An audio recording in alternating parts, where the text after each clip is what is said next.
Welcome, everybody. Welcome to the Lewis Centeno Show. Welcome to Countdown to Justice. Today is March 1st, and we are just 17 days away for the moment that we've been waiting for, the moment that we've been fighting for 3.5 years. And to me, this feels like a prize fight. The anticipation, when you're ready for a prize fight. For those who are around my age, in the 80s, it was a big Mike Tyson fight.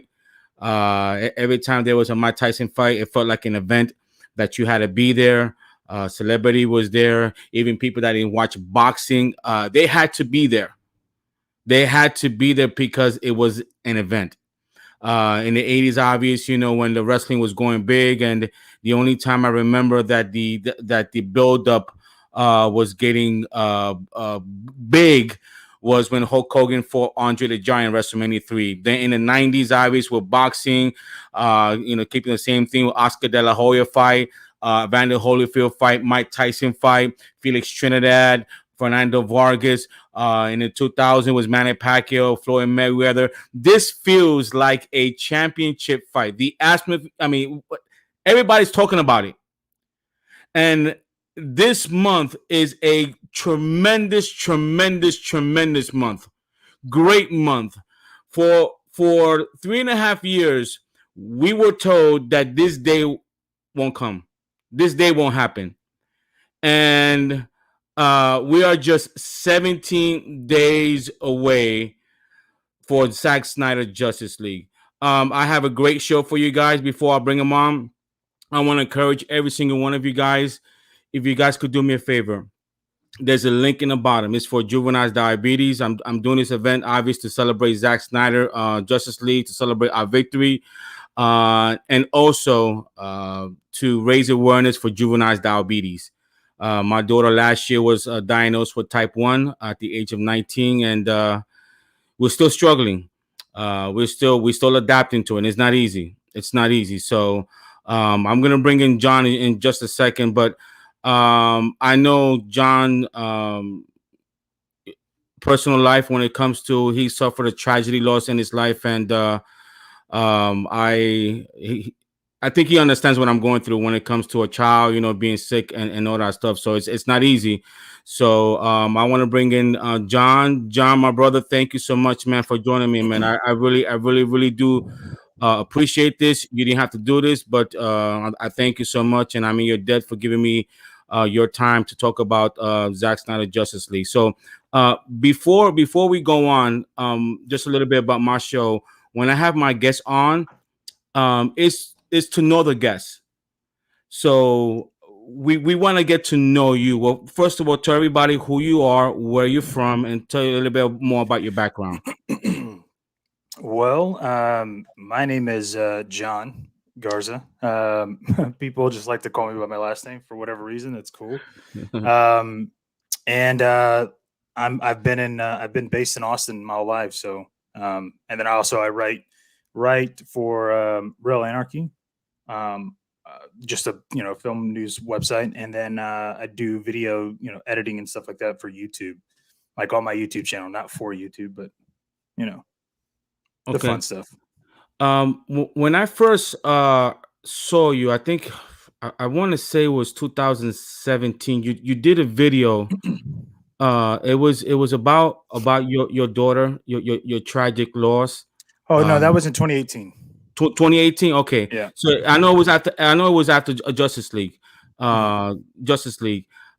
When I saw that video, I as a father, I felt the pain that you were going through, and even throughout the fandom, the disagreement. To me, the one thing I don't tolerate is that you leave the personal life alone.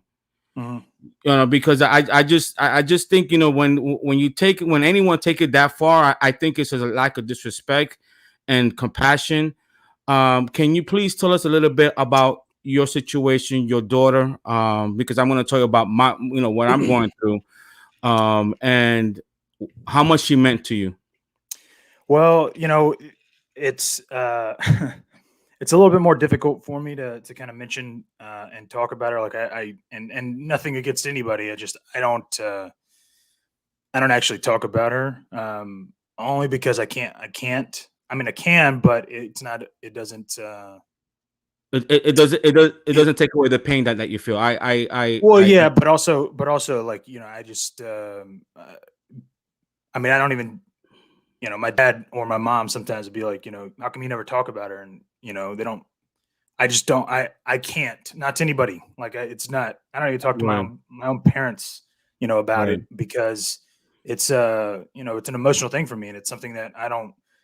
It's not that I don't like talking about it. It's just it's so emotional for me that it puts me in a different mindset than right, you know, because I think about her every day. Like, there's not a day that goes by that I don't think about her, and um, it's it's just something that I don't like. I don't go into detail about it with anybody, just because at the end of the day, it's um, it- you know, is anybody going to really care? I don't know, but at the end of the day, it doesn't make you know it doesn't make anybody go, oh man, like, completely 180 on me, because at the end of the day, I am who I am because of everything I've ever been through in my life. And that's one of the many, many tragedies that I've gone through, and just incredible things that have happened to me, which I'm still alive and kicking at 34, which is kind of crazy. But, um, 34. Wow, bro, you look yeah. good, man.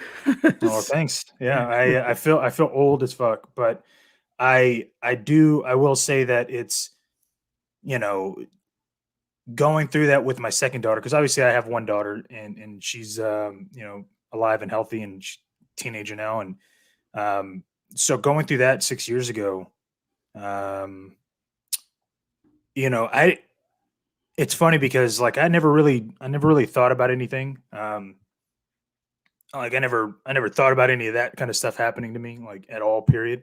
Right, And but what I'm so thankful for is that my my only daughter, she's like a mini replica of me. And so when it comes to, like, the things that I'm into, BVS, Man of Steel, right, obviously Zack says Justice League, like, she is day one, like, she is, like, full on board. She watched BVS when she was, however old. And obviously she came in, she saw it with me at the midnight showing.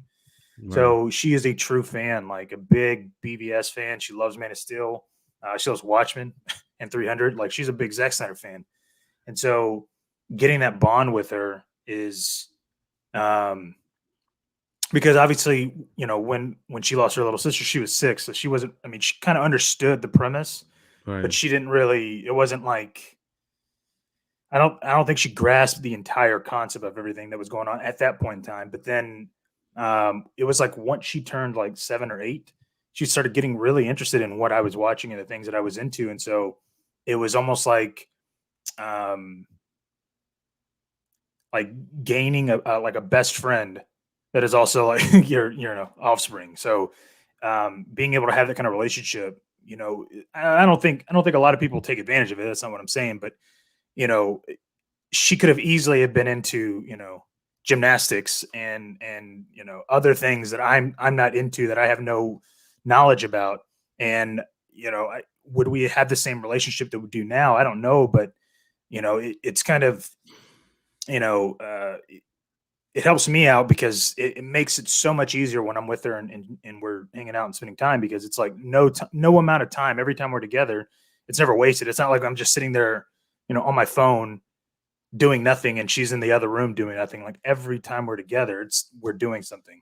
And so, um, that, if anything, that's kind of what happened, or at least the kind of the positive thing that came out of this whole entire situation, is that just me and my daughter got extremely close, because of, not necessarily extremely close, but it helped, because I've been able to instill in my daughter that, life is life. Like, there's no there's no happy rainbows at the end. Like, it's just, yeah. it just beats you up, and you got to keep going. And, if it doesn't take you down, then great. If it does, then unfortunately that's okay. But, she's been through some crazy stuff too. So not just on my end, on her mom's end too. So it's like, my daughter, for her being a 13-year-old and being the way she is, like, it's you wouldn't even think about it, everything that she's been through. But that's kind of a little bit about me.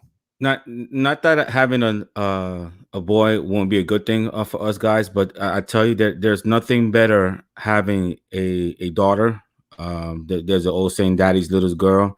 Hmm. Just so that there is no, I have two, Hmm. both in college, and I believe. Correct me if I'm wrong. That video you did in 18. That's the most popular one you have, right? Well, no, not necessarily. That one. So I made this one Snyder Cut video in June, 2018, and then that one actually got more hits. I think it was like 150,000 or something. But before that, like literally like a day or something before that, I released my Black Zero event video that I edited together. And so that one's like almost 9.3 million views. It's insane. Wow, wow. Yeah, and then and then like a few months after that is when I made the one about my daughter. Um, it was kind of like the whole I forgot what like the inspiration was behind it because the first video that I made was like kind of just to call out the BS like of what everybody was saying. Even the cast and crew, they were like, the reshoots are minimal. It's Josh Whedon, it's a great guy, and I would put on there like, it's obviously all of these were lies. I put all up, emphasis on how you could tell Zack's footage from Josh Whedon's footage. And then the second video, the one with my daughter, was the one that was a compilation of everybody just kind of saying release a Snyder Cut. And Yes. so I thought I would, introduce it a little bit more, like just kind of paying homage to explain what this all meant to just not only me, but other people too. So, but I feel like that was in 2018 when I really didn't know what I was doing. I mean, I still feel like I don't know what I'm doing, but I keep trying to learn. What about me? I just started this. I just started this, and I do this for a hobby.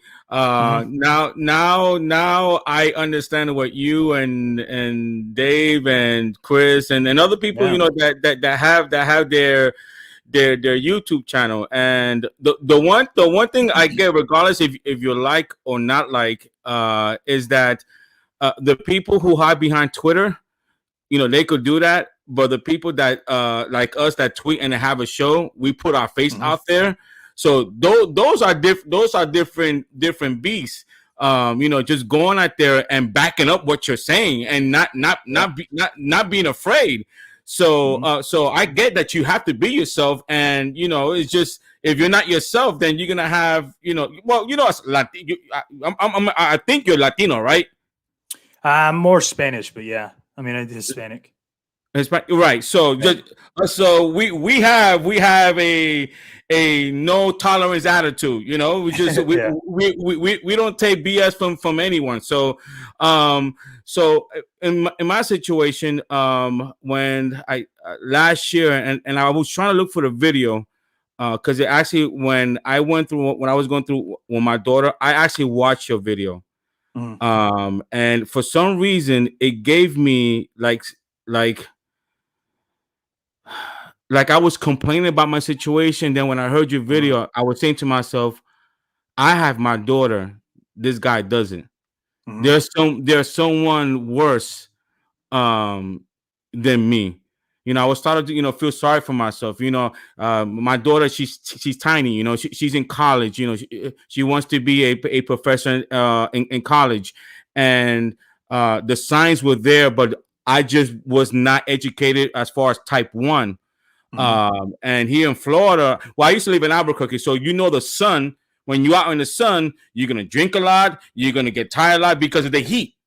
Right. So those are the warning signs, that she has. So, but when the whole country was locked down, and I told to go to her doctor, when they came back with type 1, it actually it devastated me. It Mhm. really, really devastated, because it's just not the child that is going through. Nobody talks about that. Nobody talks about the parent. Nobody talks Mhm. about what you had to endure. And obviously, the person going through is worse, but it's just, as a parent, you wish that you could go through it.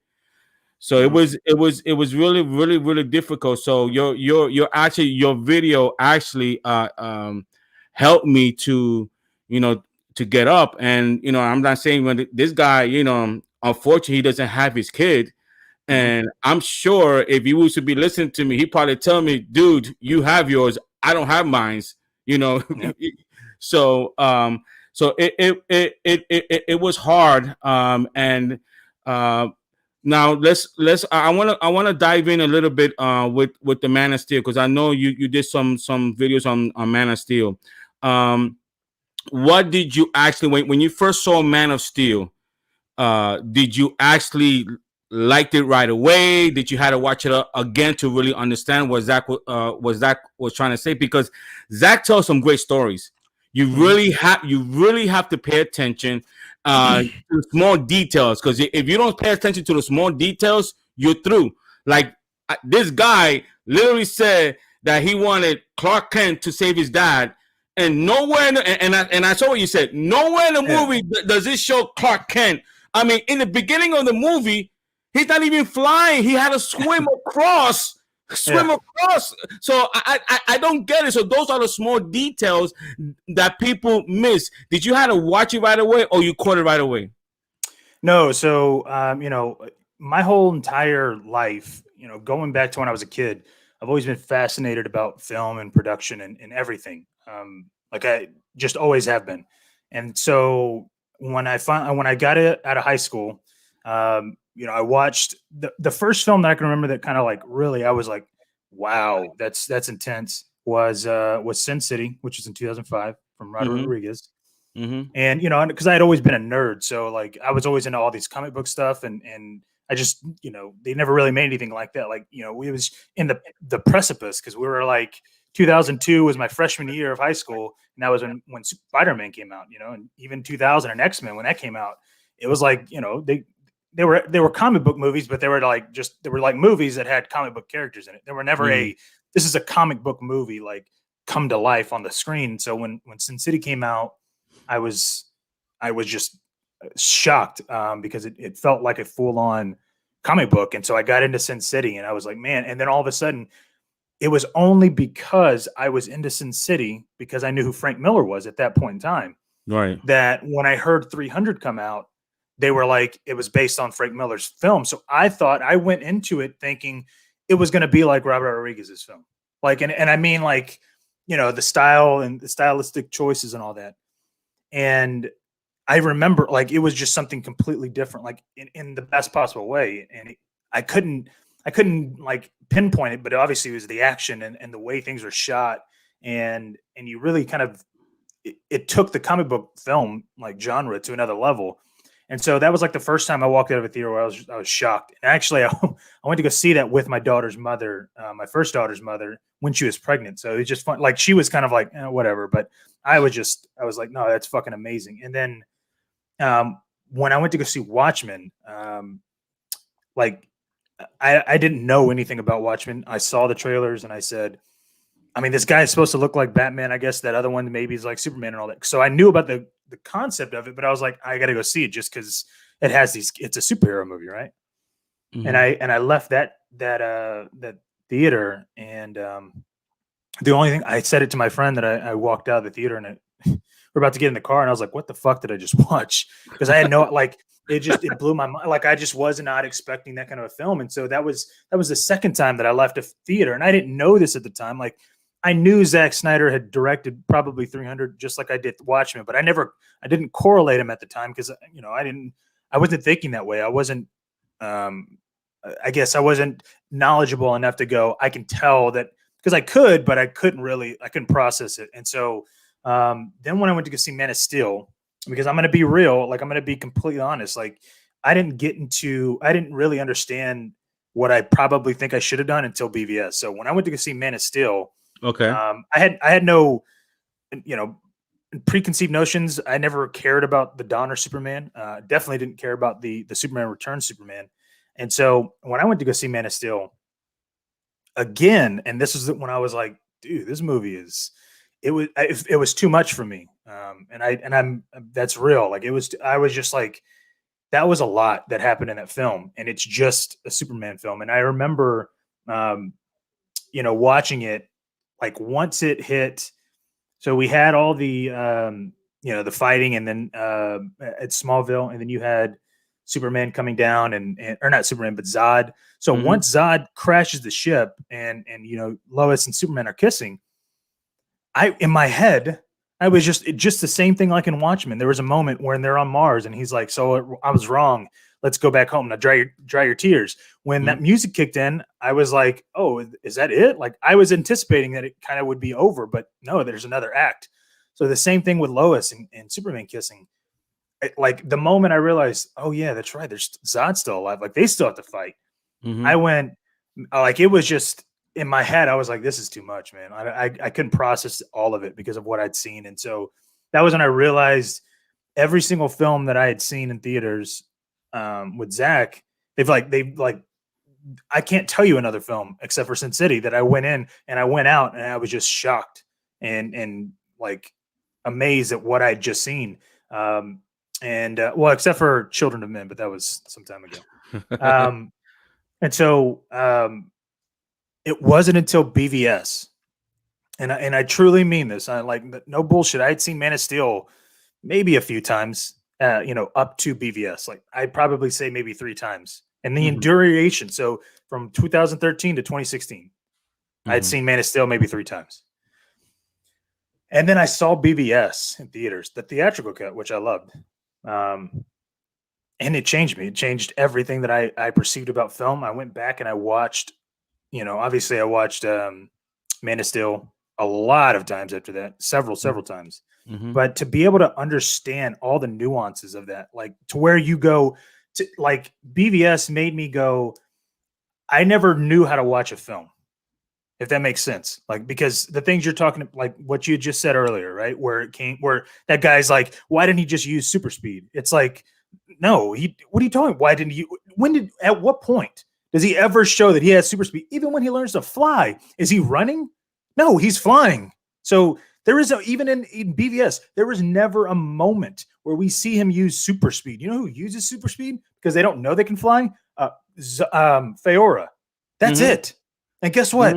She was doing it because guess what? I'm about to kill some people. She knew what she was doing. She was a trained soldier. Man, dude, it's like the thought process of like, well, Superman, he grew up on Earth, dude. Like, what if you've never been trained to fight? Like, what are you supposed to do? Like, just because you're Superman doesn't mean that you're like a fully formed like combat soldier. Like, dude, you don't know your own strengths. Just like he didn't know that he could fly. You didn't know until he got into the ship. So it's not even till then, when he's 33 years old, that he realized it. But at the same time, did I understand? Like, when I watched Man of Steel, I never complained. Like, I was never going, oh man, this is too much. This is too much destruction. Oh man, it's Superman. Why didn't he do this? Why didn't he do that? I just watched it because it was just a film. Like, I could appreciate it, but it wasn't until I watched BVS that I went, there's so much stuff going on right now that I wasn't paying attention to. That because of BVS, because that film was made literally at the right time for me, at least to understand the filmography of it, of his whole entire work. That's what changed me appreciating things like that with BVS, where, I'm not saying that any other director doesn't do this, but I feel like Zack is so intricate about his stuff that for anybody to sit there and say, when they said, well, why didn't they just cover Zod's eyes? Well, we see why in the film. Like, Feora tries to cover his eyes, and guess what? It burns. Like, she has to lift her hand. So it's like, well, we know. And she had a suit on of armor. Like, what is Superman supposed to do? Just go here. Let me just close your eyes, and then okay, fine. Let's say you cover his eyes. Then fucking what? We don't have anything to hold him. Like, what are we gonna do? We're gonna like put him in somewhere? Like, there is nothing on Earth that would hold Zod. So what are you supposed to do? You know what I mean? And it's those little things that people, I feel like, are just so, idiotic about, because it's like when you ask them those questions, they don't have an answer. They're like, well, no. And then, they try to go, well, the writer shouldn't. I'll stop people. Oh God, I'm like, hey, dude, no. There's no crazy. Yeah. And it's like, there's no, this is the story that's being told, dude. Like, if you want to create your own story, fucking go do it. Make it your own. But don't try to sit there and come in and quarterback arm, this fucking story, because you're not happy with it. Just say you don't like it. I'd much rather somebody be like, I just don't like it, which I've had people do. And I'm like, fair enough, man. I can't help you change your mind. The only thing I can do is show you what I enjoy and show you what I think. And if you have an argument about it, I will gladly defend it. But if your argument is baseless, then just say you don't like it, dude. I'd much rather say that. So, yeah, no, Man of Steel, it didn't change me like BVS did. Like, that's for sure. So when Man of Steel came out June 13th, I remember that day vividly because I was in Ecuador. I'm married to I'm married to Ecuadorian, Okay. and then the thing that I kept hearing was Superman killed, and there was a lot of backlash. And I'm saying to myself, and I didn't see the movie. I'm saying to myself, that can be the reason why people doesn't like Superman, because Superman actually kills before. Just read a comic. And then when they mentioned Superman, the Christopher Reeves, it drove me more crazy. Right. Because if you see Superman 2, the Richard Donner, the actual director himself said that Zod dies. The director himself said he died. I mean, what more can you get? So those kind of people, I really can't have a conversation with them, because if the own director is telling you that General Zod died and you keep saying no, then you just don't get it. Well, the difference is there's kind of studies on that have been done, and the reason why is because we don't see Zod's death in that film, and that's why people can process that and go, I'm okay with that, versus in Zack's film, we see him get his neck snapped. There is no, it's not shying away. It doesn't cut. You're watching it. And so it's the same kind of thing, and the same mentality and the same psychosis of somebody having to actually pull a trigger for somebody, or pull a lever, or just saying, pull the trigger, pull the lever. Because if you just say it, I'm not the one doing it. I'm telling you what to do, but I'm not doing it. Whereas you physically doing something and you're involved, that's more serious. That's a bigger, I guess, psychologically, that's bigger in people's heads and I guess average movies. Because when I watched Man of Steel as pretty much a general audience member at that point in time, I mean, because I was a big Batman fan. And so I but I really loved what The Dark Knight did and Dark Knight Rises. Like, those films, that's what I was expecting. And so when I knew that he was a producer of Man of Steel, I figured it was going to be a serious take just on Superman. And it changed everything for me for Superman. I was like, Superman's a badass. Like, he's not, it was a good, for me, introduction, because at that point in time, I was always a Batman fan. And so, no, I don't believe. I mean, I think, I don't. I mean, come on. The day after, come on. If Henry Cavill would have reached out to Marvel, it would have been everywhere. Come on, guys. Yeah, I know. Come on. It would have been everywhere. And here's the other thing too, is that Danny Garcia controls him, so she wouldn't have allowed that. Henry's not going to reach out to anybody. It would be Danny. And do you think Danny's going to fuck that up? No, she's not. If Danny Garcia did not demand a Snyder Cut, knowing that with the mustache gate and all that stuff, they kept them mouth shut, you really think she's going to do something like this? So she cannot. I mean, I just tell people think common sense. No, but so when I saw Man of Steel, and this is the argument, because I'm a big Superman fan. I love Superman. Now, Superman stands for what? Justice, right?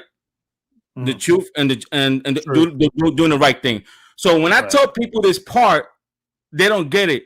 So in the Donner's cut, Superman did not have to kill General Zod because he lost his power. Yeah, I know. They could have at that point in time. No, at that point in time, guess what? They could have put him in a cell, and he could have lived. Yeah. Exactly, just exactly the same thing as he did with Lex Luthor. So he knew, Superman knew that he didn't have this power, so he didn't have to kill him. But yet in Man of Steel, Superman had to make a choice, two choice: kill the last of his kind, okay, who he had no relationship with, or save someone. I mean, they presented it right there. Zack told them, either I die or they die. I know. It was spoken in there. Like, nobody should have been surprised at that line. And I think, it goes to the people going, oh, well, I hear, like, again, in BVS, right? I hear the line, but I'm not going to pay attention to it. Like, I mean, in the film, he says, either you die or I do. So at that point in time, people should have been like, well, unless Superman dies, I'm gonna assume that Zod is gonna die. So those things made sense to me. So when I saw that in theaters, I went, yeah. I mean, there was no there the story itself. There is no option where you leave him alive. I mean, you can't rehabilitate him. This guy is going to terraform Earth. Like there is, well, now not anymore, but he is going. I mean, his whole purpose now is to, take out humanity. Like, who cares now? I mean, he's got nothing to lose at that point in time. So you don't.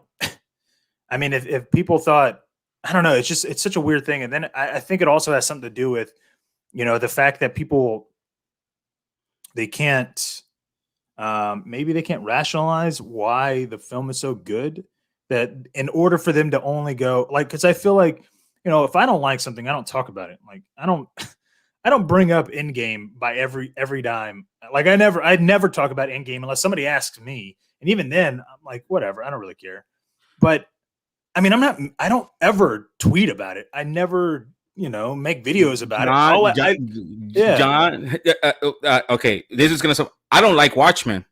I watched it. Oh fuck, man! I love like Watchmen. Right, in my book, it is literally better than BVS when it comes to a comic book movie.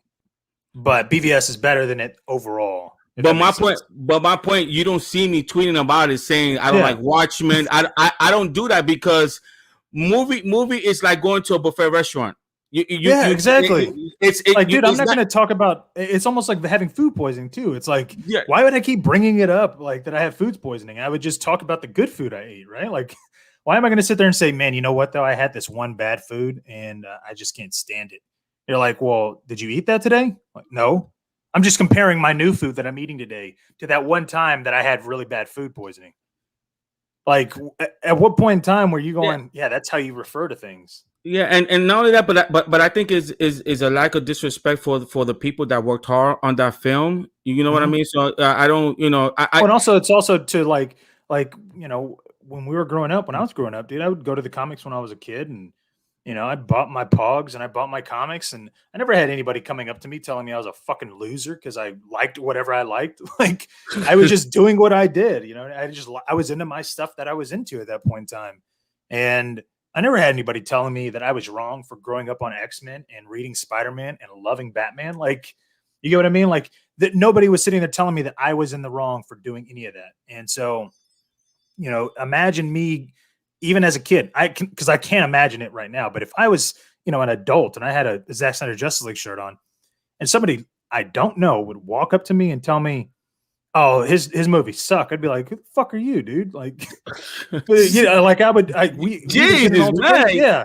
I'd be like, what the fuck are we doing here, dude? Like, you're not going to come up to me and tell me that in person, some random person.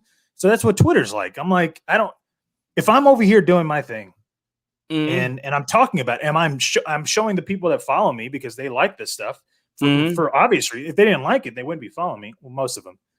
So it's like, it's weird to me that most, that people, their like whole thing is that they want to get mad at Snyder for what he's done. Cause this Justice League film it's so, I don't even know how to describe it, because the fact that we're even getting this at this time, it's like a test, like, dude, it's such a, like, I know. And here's the funny thing is because, Zack was saying that, it's going to cost 70 million, and, he pitched in that. I think it cost more, to be honest with you. I mean, it probably did. But, at the end of the day, they were probably okay with it because once they had made the announcement and made the commitment, and then they got into this thing. I mean, keep in mind when I was talking about with 40 million and what it needed, because that was a real number. That's why it's so funny to me, because in my head I'm going, you guys were fucking chastising me when all I said was the film was not finished. It needed to be finished, and it needed 40 million to finish the 214 cut, which again, at that point in time, guess what? That's not changing Steppenwolf back. That's all the compromise bullshit, all the Jeff Johns jokes, all of that shit. It still would have cost 40 million because of the visual effects. In my head, what was that, the 170? Because I have a theory on that. Do you remember the month before Justice League was released? I think it was John Berg, when somebody asked him how long the movie was going to be, and I Oh yeah, think, yeah. yeah, and I He was think joking. yeah, and I think Zack said 170. Now this is my theory. This is me, Yeah. because I believe when Zack said that, I think he already knew that they butchered his movie. That's Well, my opinion. he was still in the production of that. He hadn't left yet. But yeah, I think he In knew. October, October Yeah, no, 17th. that wasn't.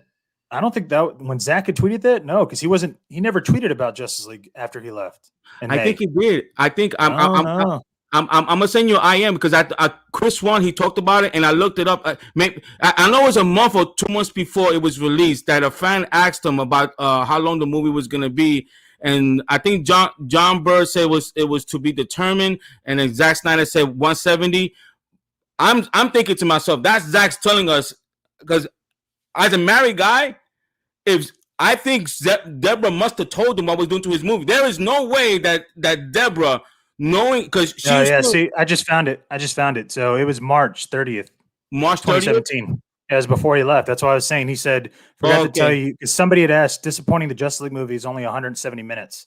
Also curious, as movie isn't finished yet, but IMDb knows exact running time? Question mark. Zach okay. says, "Forgot to tell you." This is John Berg. He said he forgot to tell you that I screened the first cut of Justice League for IMDb. Thought that was standard WB procedure. No? Question mark. So that right there, even though it's 170, he was told from the very fucking beginning by Sujihara that it needed to be 2 hours. Yes, yes. So he already knew that he wasn't going to do 2 hours. So 170 minutes. That's what? 2 hours and 40 100. Yeah, minutes. yeah, something like that. Mm-hmm. No, 214. Oh yeah, no, 107. Sorry, not 270. No, no, Yeah, no. 170. So yeah, 2 hours and 50 minutes, basically. Because it's 60 minutes times three. It's 180. So, so, so, So the, so the 40 you were saying was that the 214 or was that the no, 170? that was a 214. The That was a 214. 214. Yeah, the 3.5 hour cut. That would have been 40 million. And what people don't understand is, and I've said this and I've been told this directly. So it's I won't ever tweet it out or anything because it's at the end of the day it doesn't really matter. Like I can't prove it, so it's like fuck it, who cares? But that article that I wrote in May of 2019 about, listen, I know you guys are all focused on Warner Brothers, but we need to focus on AT&T because they're the ones that are going to be like, here's 40 million. I Or do not. remember that article. I do Yeah, remember and that article. so that was the first time that Zach and Debbie, because Zach had read it, and then so did Debbie, and Debbie's the producer of everything, so she was reading Mhm. it from my point of view, where she was going, "Yeah, you're right. If we're gonna do, we got to figure out how to do this, and we got to figure out how do we convince not Warner Brothers, AT&T Mhm. on what we're gonna do." And so I think what they did was they started building relationships with AT&T, and so when they pitched it, because keep in mind, you're not going to tell me that any kind of Warner Brother exec wants this thing out. They don't. They've been against it since day one. But AT&T, they don't give a shit. They have no ties to it. All they're thinking of is Money. I have a streaming service that I need content. I don't have anything right now. Nope. Nope. And I could potentially be using this as a platform, a $300 million budgeted movie, and I'm only spending a certain amount to get it. And it's by one of the best directors in Hollywood. And in their head, and AT&T's head, they're going, yeah, that's right. Warner Brothers are going, no, because then you're going to see what my mistakes were or what our mistakes were. AT&T doesn't care. They're all for it. And so when I told everybody that it needed, 40 million, like that's what it needs. I'm sorry. Like it's not, Zach wasn't finished with the film. And so everybody was like, no, it's finished. You're against Zach. I'm like, that's not going against Zach. That's just telling you that you should know that if we were to get this movie, they got to spend money on it. So how do we convince them to do that? And that was the bigger, which obviously was the biggest hurdle, because that was what made it okay. How do we incorporate spending 40 or 70 million? Oh, guess what? HBO Max. That's how we do it. You can get more subscribers. There's a guy. I think his last name is Hughes. Hughes. Yeah, Mark Hughes. Yeah, Mark Hughes. Yes. At least for me, the way I took it when I say it was complete, it was not the 214. I think if I remember correctly, I think it was like a 170 cut that he said Well, that yeah, he had mentioned something. Yeah, I don't. And here's the thing about Mark. Like, there's a couple of times where he's right and he does have sources and he doesn't know things, and then there's sometimes when he doesn't. And I point to those tweets right there when he was talking about, because he didn't understand the Snyder cut until he started doing a project with Jay Oliva. And even then, Jay didn't know all of the details when it came to the Snyder Cut. Like, he knew a lot. Like, don't get me wrong. I mean, he knew a lot. And I'm not saying I knew more than him, right. but if and I don't know this, so I can't say it was, but when Mark was talking about there's a cut that's 95% done, I was like, bullshit. You don't know what you're talking about, dude. Like, there is not a cut. And if it's the 165 cut, like, no, maybe it's not 95%. That's for damn sure, because you're not going to tell me that, I mean, it could have been, but you're talking about that's even worse than the compromise. But again, the 214 is compromised. Yeah, everything's compromised after BBS and all the backlash they got. I mean, Zack Snyder himself said it that they had to scrap a lot of things. So we already knew it was already compromised. But out of all of those cuts, the one that was mostly done was the 165, 170 was because that's what I thought. That's what I thought was the closest one. That's the one I was referring to. Obviously, when Zack said 214. I started thinking, wait a minute, that's different from the 170. So if the 170, let's say, was almost cut, and let's say it needed about $20 million, then you would think the 214 that has more film, that has more footage is gonna need more. So when I said that it was almost done, I wasn't referring to the 214. It was the 170, because that's what Mark has said, and I went back to that article that you just read about the 170, the John Burr. That's the one that I thought that was the closest one that was ready.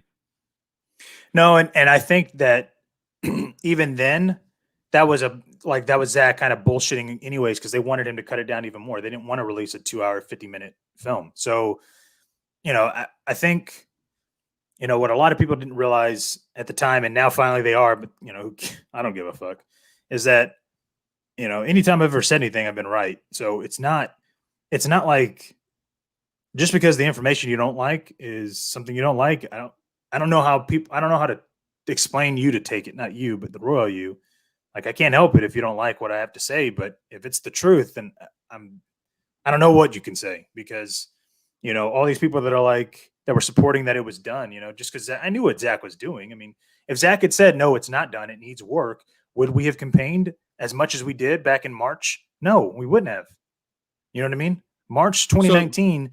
When he was like, because you remember, like, at the SnyderCon, he came out and there was a video where it was like, I mean, it's done. There's a cut. It exists. Like, what he's talking about is that the 214 cut, that is done. Like, there's nothing, it's whatever. Like, it's there. It's done. Is it finally finished and completed? No, it was never. It just wasn't. See, that's the part I think a lot of the fans. I know, and to be honest, including me, and I won't be a phony, John. I'm not gonna be a phony hypocrite. Including me, thought when he said that it's done. Now you obviously you're more connected than I am. I only have one. So what I was told is that if it needed to be done, it was minimum. Obvious, you guys and Zack, it was more. But I think the general thought was that when people took it as when Zack said it was done, that it was ready to be released, and you can't blame them. You can't blame them. I know they can't. I get that. I get that. I understand that. But at the same time, when you get other people that are, speaking from knowledge and speaking from the actual source, and you're going, hold it, guys. Like, you can't imagine the narrative not being that it was done, built up the whole time. So that way, whenever it got greenlit and everybody was like, or when Zack was shooting additional photography, everybody wasn't sitting there going, oh, so the Snyder Cut never did exist because he's shooting a whole entire new movie. That narrative would have never been there if everybody was like, well, no, it never was finished. We just needed to get it finished. That's all. Like, it would have been a different narrative, but at the end of the day, it doesn't matter. We're still getting it. So I don't give a shit. You have no idea how happy I am. But for me, this whole thing started and I've been consistent on this. The week before BVS was released, once those Rotten Tomato score was released, to me, that's where everything began. That's where I think Warner Brothers, who, to be honest, let's be honest here, John, they put a unfair expectation on a man to make $1 billion movie on a second movie when Marvel, Incredible Hulk, Iron Man, even Captain America didn't make $1 billion. As a matter of fact, if you look at Marvel first two movies, is about, I think, about 800 to 900 million dollars, and Zack Snyder, he made what, 1.5 the first two movies. Yeah. So they wanted a man to make an Avenger movie on his second movie, and the thing that drives me crazy, well, they should have, because Batman and Superman has never been in the theater before. Yeah. I'm saying to myself, but in my head, I'm like, okay, well then why hasn't this ever happened before? Then, if it's so fucking bankable to make $1 billion, then why hasn't it been done before? Please tell me. And not only that, how many Academy Award movie that has won movies that has won Academy Award didn't make $1 billion? It doesn't have to make $1 billion for it to be good. It'd be great. Yeah. Yeah. Titanic. Titanic did. Titanic made it. Right. That one. I'm not into like you guys, who are more into filming and all that stuff. So when I hear, one person telling me this, and then, I look at Zack, what he says, and a lot of fans, thought the same thing. And I think Warner Brothers, they took advantage. They try to take advantage of that, of us people, fighting with one another. That was they tried to that hit piece, that came on San Diego Comic-Con. So now, do you know the process as far as Rotten Tomatoes, how they're judge a movie? Because I'm gonna have somebody Thursday who actually works for Rotten Tomato. She looks like a honest critic. I've been campaigning that it's released a month later after the movie's release, because I just think a lot of these critics are paid off. There we go again. It's not that they're paid off. It's just that they're fucking morons. That's what it is. Like you can't tell me the whole point of criticism is to explain what is the technicalities of it. You know what I mean? Like, if there's bad framing, if there's bad editing, if there's bad cinematography, if there was, if you're gonna go at the story and the plot and the details, explain why it is and explain what you would do differently as a critic, right? Mm-hmm. Otherwise, I don't need to see anything. If I saw a BVS review and all of a sudden it brought up anything else other than Batman v Superman, I was pissed off and I stopped reading. Because why are you talking about another film when you're being critical about this one film? I don't care about Avengers. I don't care about Captain America. And I don't care about all these other films. I want you to just critique this one film. And if you can't do that, then guess what? You're shit then. I don't know what to tell you. Like, so when it comes to Rotten Tomatoes, I don't know really. Like, I kind of know how the aggregate scoring does, but like at the end of the day, I didn't base anything off that for me. I just, I kind of went, hold on. What is he saying? Does the pitch, it says, does the pitch? Yeah. Cause that's just the way that way the editor can make it, flow. And then as the visual effects get rendered and finished, those get imported and then they replace, the whatever's in there in that spot. So, it's the, that's the only difference. Listen, it doesn't fucking matter, right? Because yeah, you're right. Zack said it's done when he was talking about the cut, not the film, and it's semantics, right? I mean, at the end of the day, if he said it wasn't done, guess what? That's the bigger story. That's the devaluation of everything that we were trying to accomplish at that point in time. If he had said no, it's not done, that would have killed everything, right? If he would have said it's not done, okay, that makes sense. No, I'm just saying, if he would have said it's not done, then what would people have said? What would people have done? That makes sense, right? But I mean, he doesn't. Done is just a word. It doesn't mean that the movie is complete, ready to go, right? Done is just, no, it's done. Like, yeah, no, of course it's done. It was done before he left. There was a cut. You know what I mean? Like, so he didn't go into details. He knew what he was saying. He knew how to say it, and he knew what he was doing. He just said, it's done. If somebody would have point blank asked him, is it done fully with visual effects and music and all of that shit? He would have been like, he would have had to have answered, well, no, it's not. But because the person that asked him that question didn't ask him a specific question, he just said, no, it's done. You know, sure. I mean, listen, he is a salesman. I'm a salesman. When you're asked questions, you give the answers that you are giving. You don't, I mean, whether you give more or not, that's your prerogative, right? But if you don't answer the question directly, okay, that's all that matters. And he answered that question directly. He said, it's done. That's all he had to say. The guy that asked him the question just said, when are we going to get the Snyder Cut? And he said, I don't know. It's not up to me. You know, that's up to Warner Brothers to release it. It's done. There's a cut. I have it. It's done. And yes, he did have it. It's done in his computer. We learned that in Vanity Fair. It was fucking done. Was it completed? Fully finished? Rendered? No, absolutely not. But that was the question that was asked. You get what I'm saying?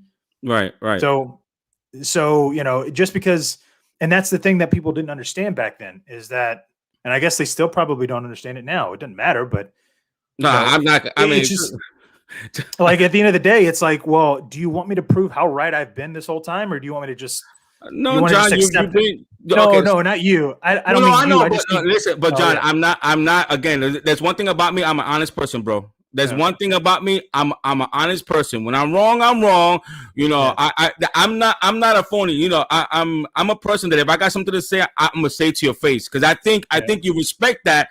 Somebody actually telling to your face, then that have the courage to say it to your face, than to talk crap and that don't have the courage. So, I have an interesting question for you. If that would have been Christopher Nolan, do you think the studio would have did to him what they did to Zack? Nope. And that's what's so weird about it. But you know why? Do you want to know why they wouldn't have done that? Mm-hmm. And this isn't a slight to Zack, and I don't mean it this way, but it's because Zack has been a team player for him. You know what I mean? He has been too nice. And that's just him, right? I mean, he's willing to accept it. He's willing to be like that. Like Christopher Nolan, at the end of the day, he made them 2 Batman movies that hit $1 billion. So he has that credibility to go, you're not going to fuck with me. You know what I mean? Like, I know what I'm doing, even though Tenet was a shit film to me, but like he has that credibility to do that. And so they wouldn't have done that to him. Now, and this is just speculation. I'm not saying that I know this, but I'm almost fucking positive that after Dunkirk and now after Tenet, what has happened is that now they have the audacity to sit there and go, well, you know what? Maybe we shouldn't just allow you to be free and do whatever you want. Like maybe we should get involved. And that's why he was like, well, then maybe I'll just shop around.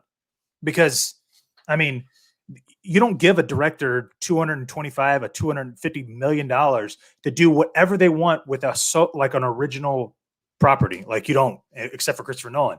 And he did that with Inception. It was great. He did that with Interstellar. It was great. He tried it with Tenet for me, and obviously nobody's really talking about it, period, anymore. It didn't work for Tenet. It didn't work for Dunkirk. You know what I mean? And so those are 2 films that are, now it's kind of like the only reason I don't hold Tenet against you should, because it was him that wanted it out. The studio was like, hey dude, no, we don't need to release this right now. Give us some time, man. Nolan was like, no, I want this out. It's going to do best. It's going to be better. What happened? It bombed. Yeah. Imagine it happening right now with HBO. Imagine, because this is probably what they pitched him. Okay, this is why he probably wanted it out now. Is that it came out in the summer when HBO Max was fresh, but you're not going to tell me that they weren't having meetings going, well, what if we did this HBO Max, same day theatrical release, same day. If they would have done that, I guarantee you it would have made more money. Look at Tom and Jerry. I mean, Tom and Jerry. I saw yesterday with my family. Did you see it? No, I haven't watched it yet. But I'm just saying, like it's. there's a scene that you're gonna say it's Batman '89. Watch when you It's see funny. it. Yeah, when you see it. Yeah. But integrity. The reason you can't compare those two is because one movie was made in 2005 and the other one was made in 2013. So it was Right. so it's 8 years. So the So it's money. just different. Yeah. No. And also keep in mind that we had just gotten, not just gotten, but 97 was the last time we'd gotten a Batman film. And it Mm-hmm, was so campy and so bad that mm-hmm. nobody really thought Batman Begins was going to, do whatever it did, whatever. But that's why all of a sudden you can't. So that's like saying Batman Begins and Dark Knight. Like Dark Knight made $1 billion, that one made 300. So it's different. But I will say that when it comes to like the studio, and if Tenet would have been released on HBO Max, I probably would have enjoyed it more. Um, and that's weird to say, but sorry, Chris. I can only say that when looking at Zack Snyder's films, just his filmography, right? I mean, you have just his next or last four films that he's going to come out. They're going to be Man of Steel, Batman v Superman, his Justice League, and Army of the Dead. Like like those are some big films, and I just feel like it's you look at Nolan's films, like he with that Dunkirk film, like I, I don't know, maybe it's just I would, because listen, I love Interstellar, okay, like I'm a huge Nolan fan, but Dunkirk, boring, I did not like it, and then of course Tenet, I just didn't like it, and so I'm in my head I'm going, I'd be disappointed if Zach made a movie and I didn't like it. Does that make sense? Yeah, it makes sense. And to flash to your point, honestly, uh, Christopher Well, Nolan was still yeah, involved. He was still involved. The problem was his Jeff Johns. yeah. He wanted to take over. So it don't matter who was in charge. Jeff Johns Well, was no. determined. Well, keep in mind too that so Jeff Johns gets the promotion in Hmm. May of 2016. Okay, now it was obviously screened and sent to the MPAA in the 3 hour cut, and the reason Yeah, why we know that is because it was rated R. yeah, And I can only imagine that they probably came up with cutting it and editing it several weeks before the actual release. And that was probably, yeah, you're right. Jeff Johns, because they knew he was going to be in position, they probably got his advice and said, "Do you think we should release this 3 hour cut?" Jeff Johns said, "No. Find a way to trim it." And he was thinking, I guess maybe because he doesn't, it's not like Jeff Johns would have just gotten, a week later or a week before the announcement would have gotten the call and he's like, "Oh yeah, sure, I'll take it." Like, no, they were listening to him for a little while, which is, it's shitty. But if, yeah, if they would have released a 3 hour cut, I don't know what would have happened. I mean, we don't know. I can sit through a 3 hour movie. So I don't know about other people. Critics definitely can't. So yeah. it's just, Well, they can. They just phony hypocrites. They could correct. sit Yeah. through. They could sit through Titanic, 3.5 hour movie. They could Mhm. sit through Endgame, which is 3 hours. Even the Dark Knight Rises was 2 hours and 45 minutes. Yeah. So there's been 3 hours movie. They can for whatever reason they just don't like Zack Snyder. Now I'm gonna tell you something because obviously everybody's gonna want to want to know for me to ask you about the Ryan Reynolds thing. Now I gotta again I'm a straight shooter. So when I actually first saw your tweet, I think correct me wrong, was in May or June about Ryan Reynolds. That was the day the BVS, I mean, the thing was announced, May 20th. Okay, so it was in May. So when I first saw it, I said, "Man, there's no way." This John guy says Green Lantern. So then somebody like 2 days later said, "Dude, there's something to it. John knows something." And then Mhm. Grace picked it up. So everybody Mhm. was picking. So obviously you was onto something. Mhm. So at the end of we don't know who's if number one is Green Lantern is going to be there. Right. Like I was telling Zod, I said, watch it be somebody else. Watch it not be Green Lantern or Sam Benjamin. Watch it be somebody else. And I mean, that's the way the Mhm. entertainment went. But how did you get win of it? I mean, did you got hit up?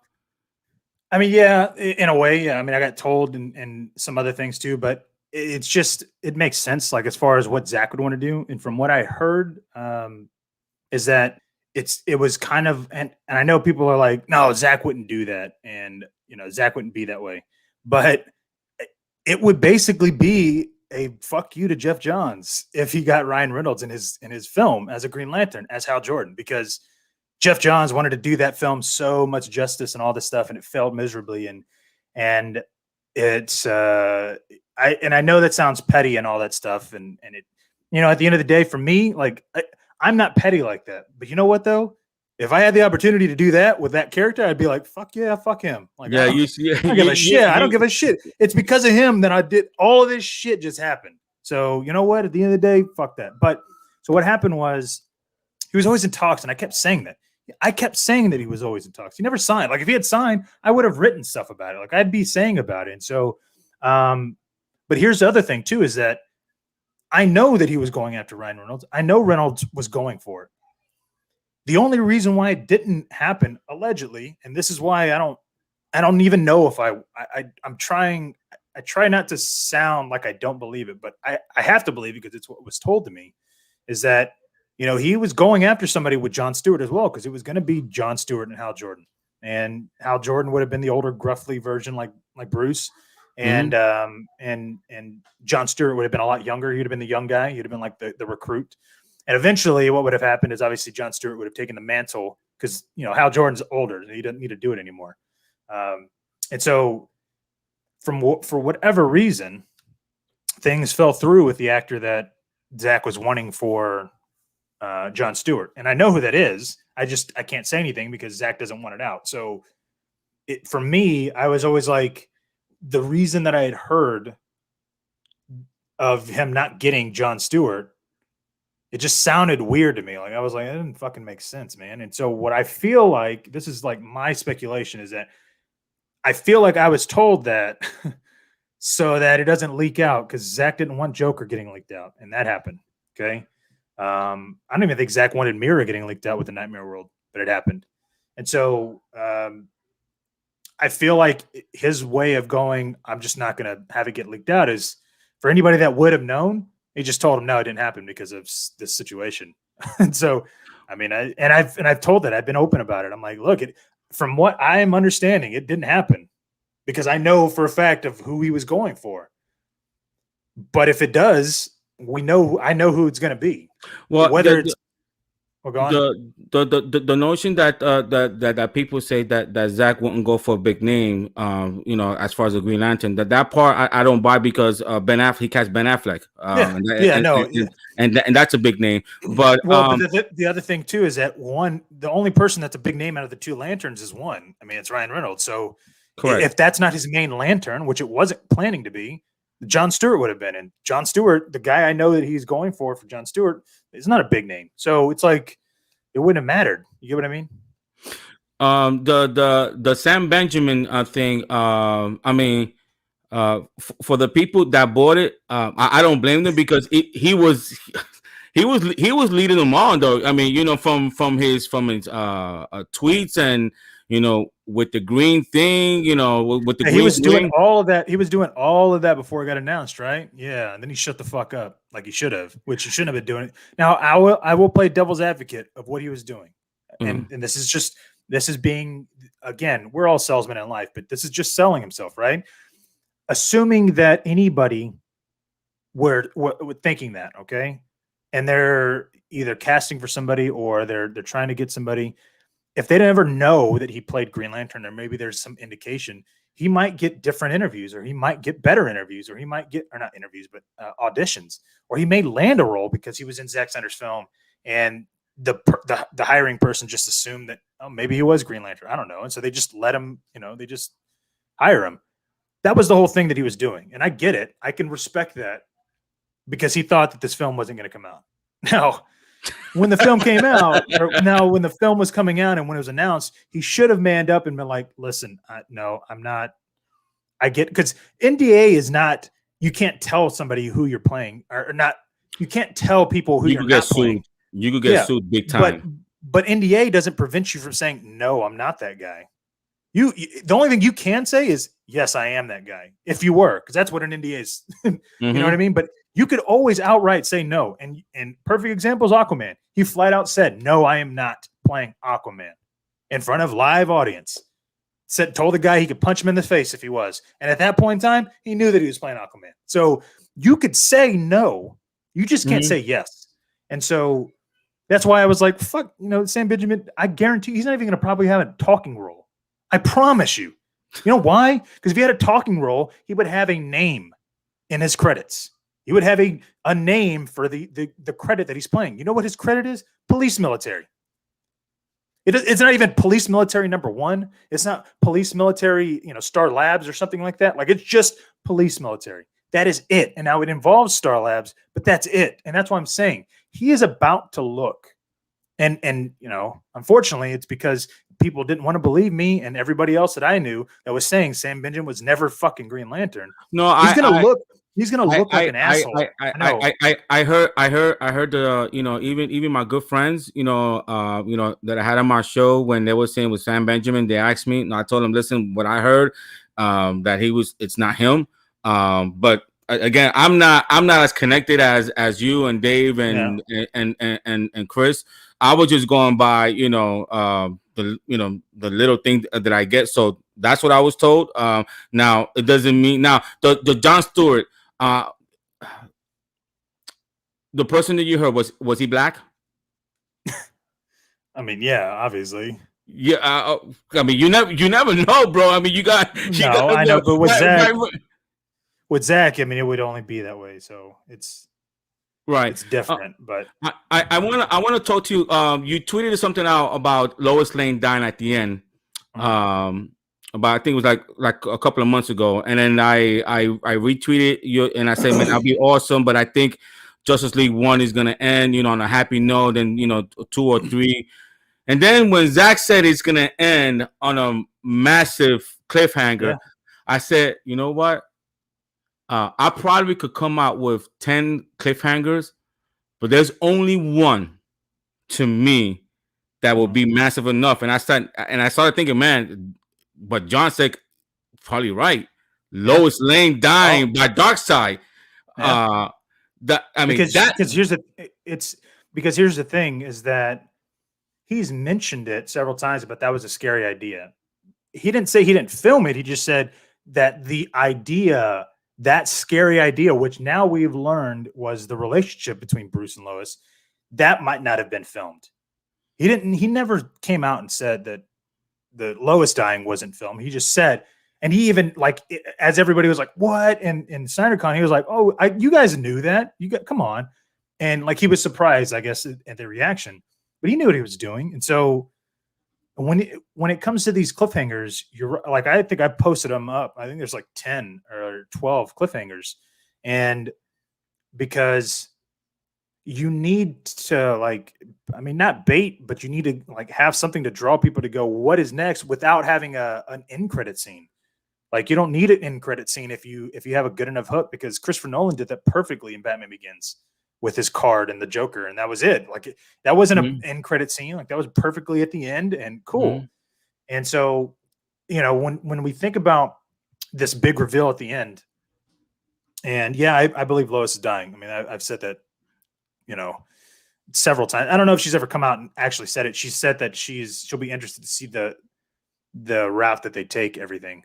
I don't think she's ever come out, because that technically that is a spoiler. Like, if people didn't know, like, now they know. But someone said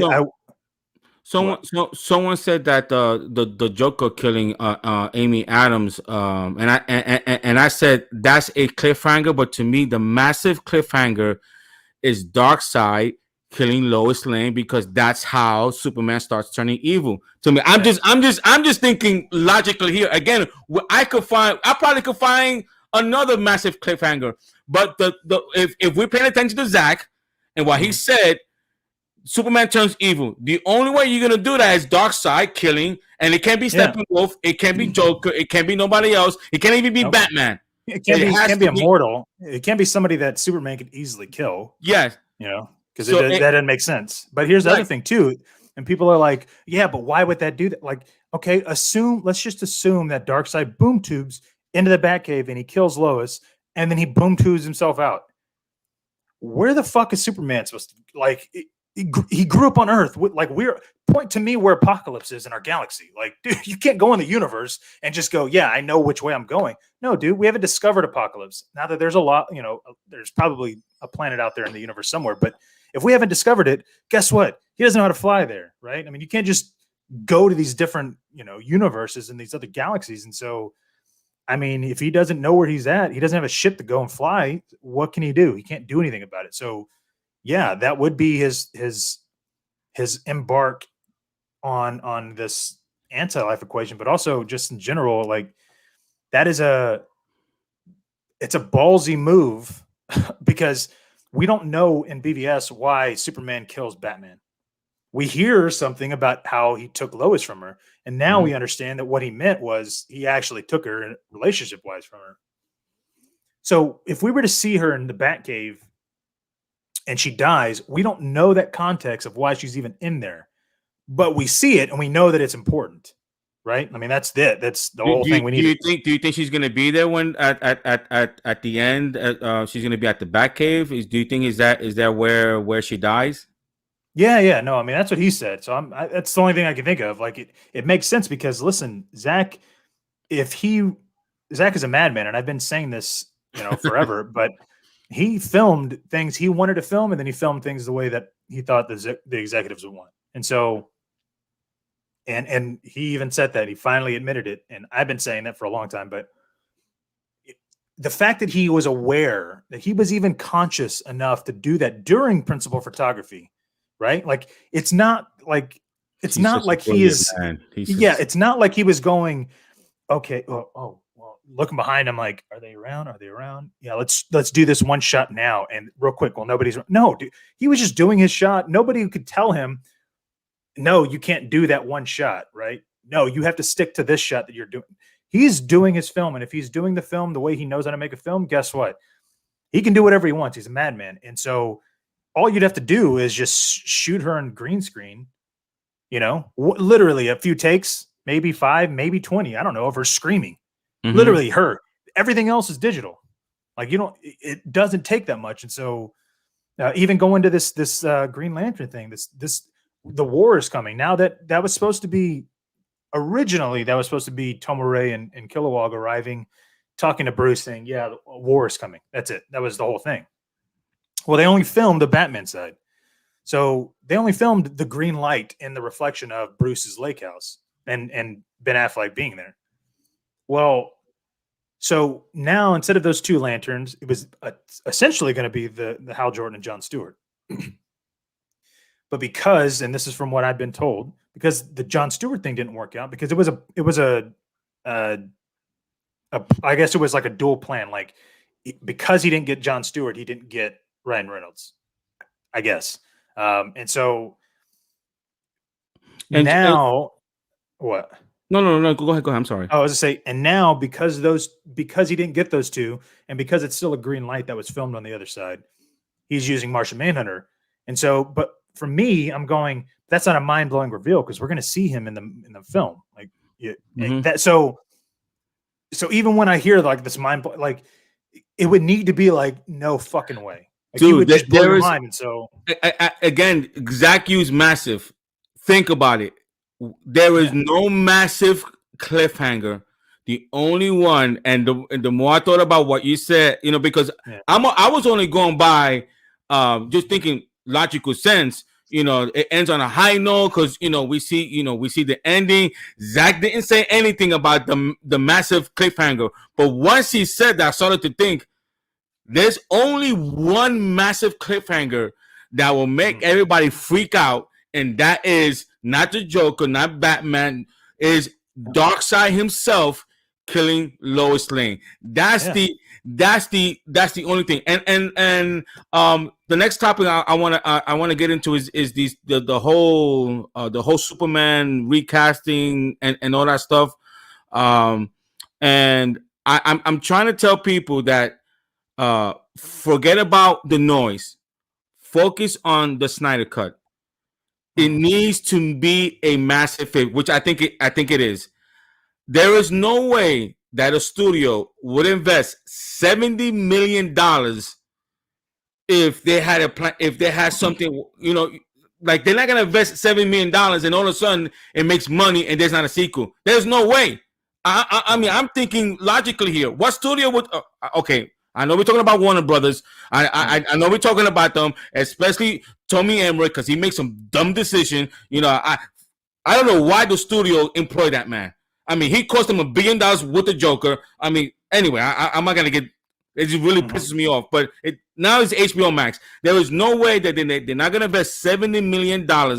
If it does well, they're not gonna greenlit Justice League 2. I'm just thinking logically here. All right, but you also got to remember, and this is something that is twofold. Like I could play devil's advocate and speak from it from a fan point of view. But you got to remember with Justice League 2 and the continuation. One, I'll talk about it not happening first. Okay. You have to get all of the principal actors, all the main cast, to now agree to come back and either do back-to-back shooting or plan out the time, right? You're talking about it in a few years. So all of those actors, they all had it all planned out before it got fucked with. So now that it's coming back out, and now they already have films lined up for 5 years. Like that's the moment you're getting, momentum, you could start and pick and choose your films. But the whole point is you choose all these films. So they don't have the availability like they had, 5 years ago. And the other thing you have to think about is, like, does Zack even want to do this? Because they're fucking with him right now. Like WB is. I know. So like I've always said it, like, I don't want him to go through this shit again. Like, dude, no, if Hamada and Emmerich are still there, because they're the ones that have to green light it if it's going to be a film, then I don't want him to do that, because like, fuck those guys. I just hate them. And so like, that's the thing of it not happening. And like, does Zack even want to do it? I'm sure Zack would want to, but I mean, not at the cost of doing that shit. But also you gotta remember that the main actors and all that stuff, and that's the other thing that I can kind of talk about with the whole Ryan Reynolds thing, is that Ryan Reynolds is a busy guy. Like this cameo isn't the thing that was like, oh, he can't fit it in. It was I need you to commit if you could do it, and then potentially be in a sequel, because I'm not going to recast you. You would be my Green Lantern, and however it goes on. And Ryan probably was like, well, when is that happening? Like, do you have any idea? And Zack was like, as of right now, it's not. So it's like, well, you want me to make a commitment about playing a character? You want me to basically be available to play a character at some point in time? I got all these movies that I got to make. Well, Ryan Reynolds, you're correct, because Ryan Reynolds is a star. Like now, argument say if it was Sam Benjamin, obviously Sam Benjamin is going to make the time. He's gonna whatever project he has, he's gonna put that in the back burner, and he's gonna work on Justice League. So, Ryan Reynolds, that makes sense. Obviously, it makes sense. So then you got the positive thing of it is that Jason Kylar has gone on record saying that he believes that, to have a series, like a long series, like a 9-episode, 10-episode, maybe 13-episode series, hour-long episodes, that he's not going to be surprised if budgets are going to be hitting the $1 billion. And that is, as a creative, that would be insane to get $1 billion for a budget on a show or a series, because like that, for the CEO of Warner Media to actually say that means that that's his mindset, that he thinks if the product is good enough, if the content is good enough, I'm willing to allow $1 billion to be given to a creative team to make something for me. That's huge, because here's the thing. Zack Snyder's Justice League, yeah, it was $300 million, but that was, it probably would have been $250 million, the 214 cut. If he wanted to finish it, probably would have been $300 million, maybe more. But, whatever, because I can assume, like, simple numbers, right? Let's say by the time he left, he had already spent $200 million. Okay. Now he's getting a $70 million. would he have had to spend this extra 70 to like I don't think so. re-get Steppenwolf? Probably not. But we don't know, so it doesn't matter. But to create a film, I get it. I don't want him to do a film because then it has to go through Emmerich and Hamada. The only way I could see it happening is if it was a series, because everybody would be talking about it week to week. And I think Justice League as a series in general, it'd be one of the biggest marketable things you could do because, look at WandaVision. WandaVision is, they're not even that big of heroes, and WandaVision is talked about crazy. And I love WandaVision, but if you had a series where you were getting to see Batman and Superman and Wonder Woman and the Justice League every week, for fucking 10 weeks, 8 weeks, are you kidding me? Oh like, my no, God. like crazy. So in order for that to even happen, Zack would need like $400 million, probably, maybe 300 million. You could probably do it on 300 million, but that's a lot of money for one series, right? And for it to be like, okay, well, how do you do that? Like, how do you come up with that? I know, I'm sure he could do that, but this isn't a movie. You're needing to fill out 10 hours worth of content now if you do it hourly for 9 episodes, 10 episodes. So it's well, Flash. Okay, but again, we need to stop worrying about Warner Brothers and stay focused in making Justice League, Zack Snyder Justice League the most successful. Because this is what Warner Brothers want. They want to cause a distraction. So forget about Walter Hamada, forget about Tommy Emmerich for just 1 month. Well, because if we do what we need to, like if I don't ever talk about Hamada, like I don't give a shit online. I don't care, because if all I care about is bringing attention to Zack and all of that, that's going to take care of everything else when it comes to Hamada and Emmerich. All this shit is going to be taken care of. I don't have to sit there and bring them up or talk about them because, I get this whole, we're getting 4 hours of Zack Snyder's Justice League now. It's like, wow. If I would have worried, or if we would have been worrying about Hamada and Emmerich instead of worrying about AFSP and the Snyder Cut and all that stuff, do you think we'd be here? Like, no, we'd be yelling into the void, because they're not on social media. They don't give a shit. They're literally still there. So I feel like this whole debacle is really, one, it's kind of changed the game just in general, because they can't, even if critics, and I don't think this is going to happen either way, but let's just say that this was like a regular movie and it came out like now, like everything had happened and it was still going to be a movie, so it's getting re-released and all that stuff. There's still critics that would come out and still tear the thing apart, like they're wanting absolutely. to. That's all they care about. But guess what? Like, that would not have the effect anymore. And one, it's not going to have an effect on any of us because we're going to be able to call them out or we'll talk about them. But two, there's not a lot of people there. Back in 2016 when BVS came out, nobody like us was doing anything like this. So nobody had anything to kind of like gravitate towards to go, I agree with them. I'd much rather pay attention to them. And guess what? We can make our voices even louder than all those people bitching about it, because they don't really matter anymore at the end of the day. But now you can't, nobody's going to sit there and come out and like bomb this thing and everybody's going to listen to them. Like, no, fuck their whole time. And it's like, it's almost Providence, because like that was the height of their power in 2016 and 2015 when they were chastising Zack and Man of Steel and BVS and championing, Avengers and Endgame and Infinity War. And it's because of all of that their downfall has now started, because now with streaming, they don't matter. Like they literally, like, you could tell me, I don't even look at anything on Rotten Tomatoes anymore. Like, not that I would, but it's not brought up anymore. You know why? Because movies aren't getting released in theaters. I mean, they are with HBO Max, but I mean, tell me what the Rotten Tomato score is on The Little Things or Tom and Jerry or Judas and the Black Messiah.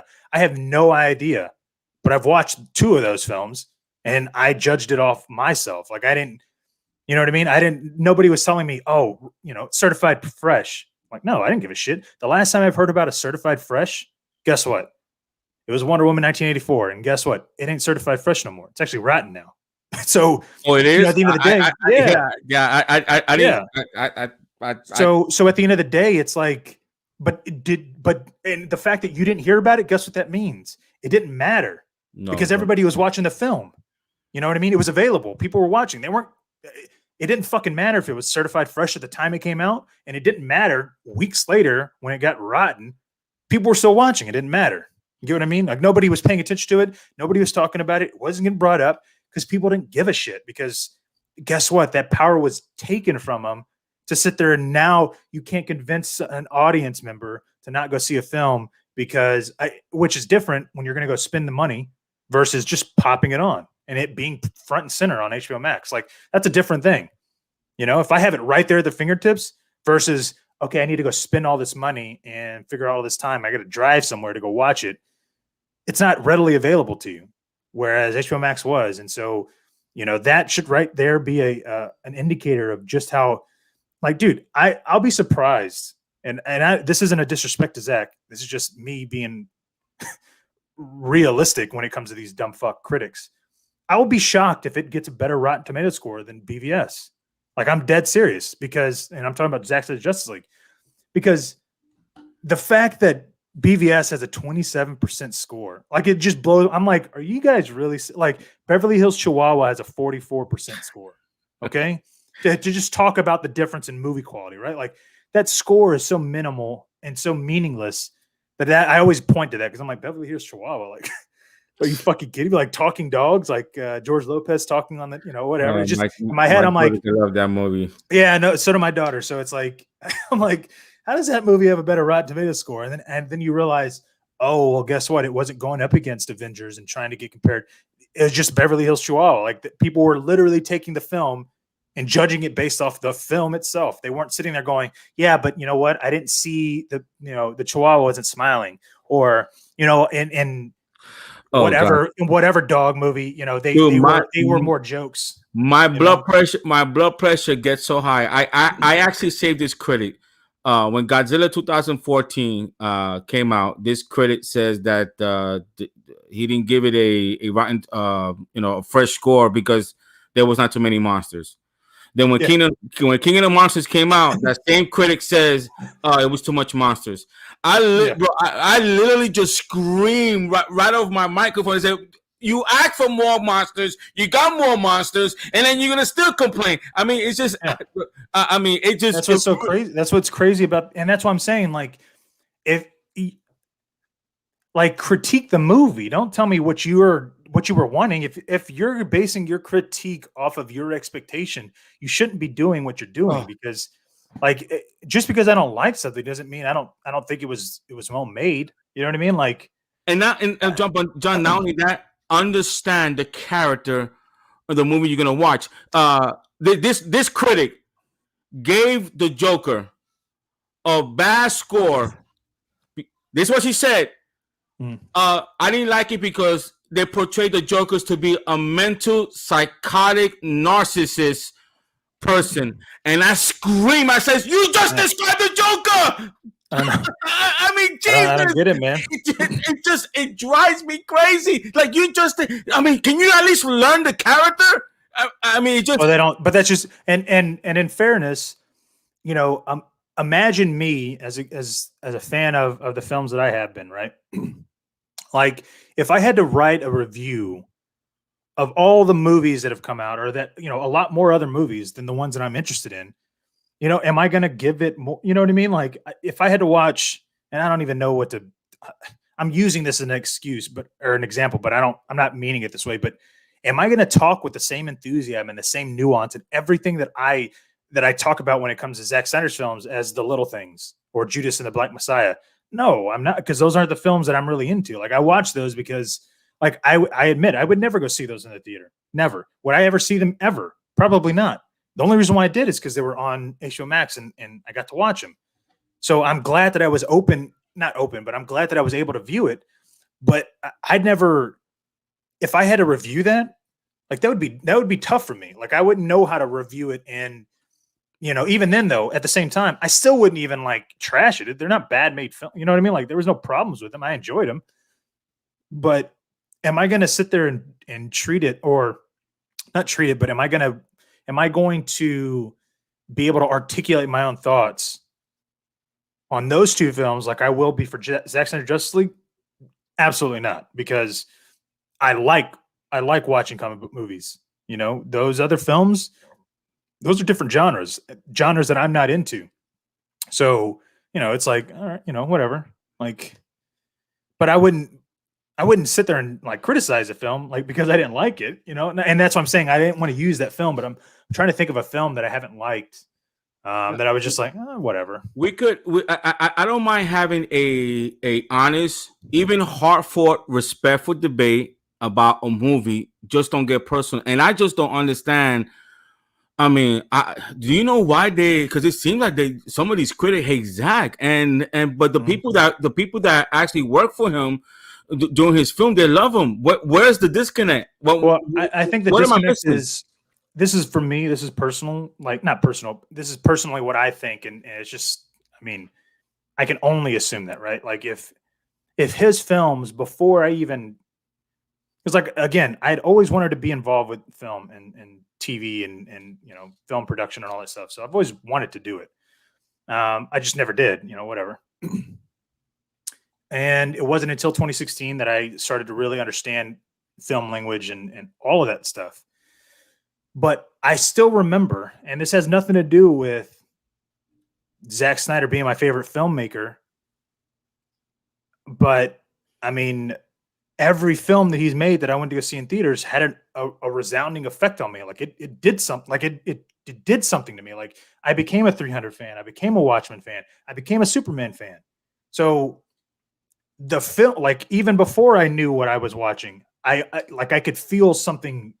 The film infected me like on a different level than any other films really that have come out, and so I can appreciate that. But the critics, they for the most part, one, they were older than me, right? They're all older than me now. Well, now they're probably about the same age, but they were all older than me back then, and so they had a filter on from the 80s and from the 90s and from the early 2000s that this is what a film is probably like. This is, Steven Spielberg. Like when I watch some Spielberg films, I'm like, it's just so weird. Like there's no, there's no depth in some of these films. And I'm like, I mean, I get the nostalgia matter, but dude, I need to know more about these characters. And you're fucking giving me like base level, surface level shit. And I'm like, I guess, all right, fine. Like I don't hate the movies, but I'm just like, sure, dude. Like specifically Ready Player One. Even with that film, I was like, that dude shouldn't be in love with her that quick. Like, dude, he barely fucking knew her. But anyways, it's just like things like that. Like I see it and I just kind of, who cares? Like the movie's not trying to make me feel like they needed to be involved deeply in a relationship. You know what I mean? Like if it Right. had been, if he was like asking her to marry him, I'd be like, you didn't fucking give me that. But it didn't. But the whole point though is that those critics, they grew up on different movies, just like I grew up on different movies, right? The difference is that I appreciated what I was watching, and if I could, I would love to emulate that, and if I would love to try.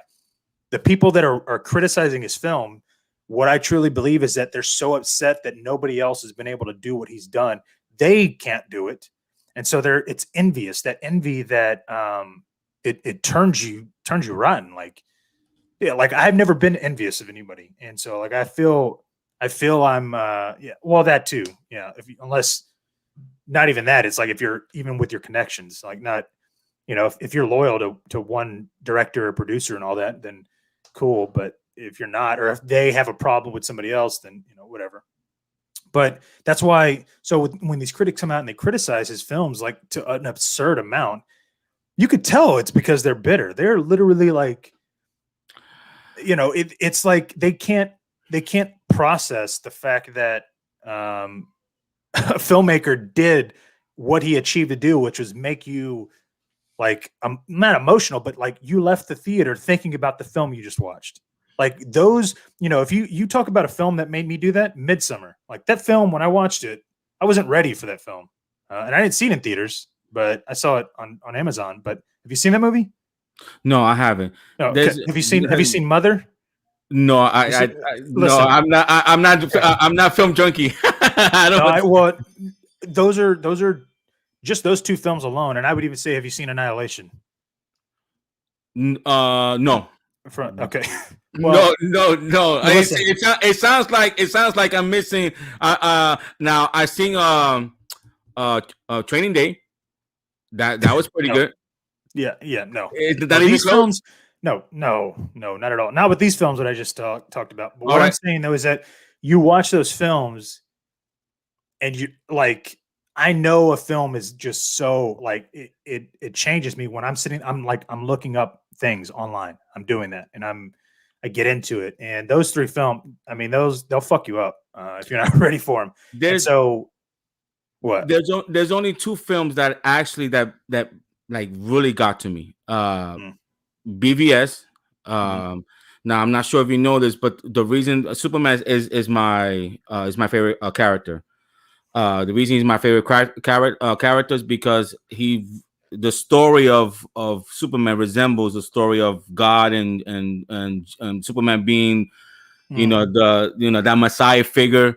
Right. How Joel sent his only son to Earth and all that stuff. And then the second one that really just got to me, it's probably gonna blow your mind. Is actually Passion for the Christ. That Well, that makes really sense. that really got to me. Actually, and Hacksaw Ridge. That is a Hmm. great movie. Hacksaw Ridge. But Yeah. Passion for the Christ did something for me. It's just like the way he did it, the way Mel Gibson actually like the whipping scene, Yeah. that got to me. Uh-huh. That the visual effect, and then with BVS, when Superman was screaming in pain, and right before that, he's telling Lois, "I'm about to die." Yeah. I think Superman really knew he was gonna die. Oh yeah. Well, I mean, I didn't think that was going to happen. Like I'm watching it, and I'm like, well, yeah. How are they going to stop him? Like, again, this is the theatrical cut I'm talking about. Like when I first saw it, I was like, I was on the edge of my seat, but I was like, no, I mean, surely he's going to take him out, right? But then when Lois said that, I was like, oh, okay, that's interesting. Like why? And then we see what happens, and I was like, oh, like even whenever he got stabbed, in my head, I was like, is this fucking happening? Like, did he like? Surely he's not gonna like. I know he just got stabbed, but in my head, I was like, surely he's not gonna die, right? Like he can't because at the end of the day, I was like, the only reason why I said he can't die is because I was like, there's no way that he's gonna get allowed to do that. You get him like it just because of everything that I had known about. Even at that point, I was like, no way that he'd be crazy enough. Like not him crazy, but the studio would be like allowing him to do that. But they did, and so because it took all those risks and it did all that stuff. That's what I'm saying. Like BVS changed a lot of things for me, but It did. um, to like really really appreciate like Zack's films like that was the moment for me. That was the turning point.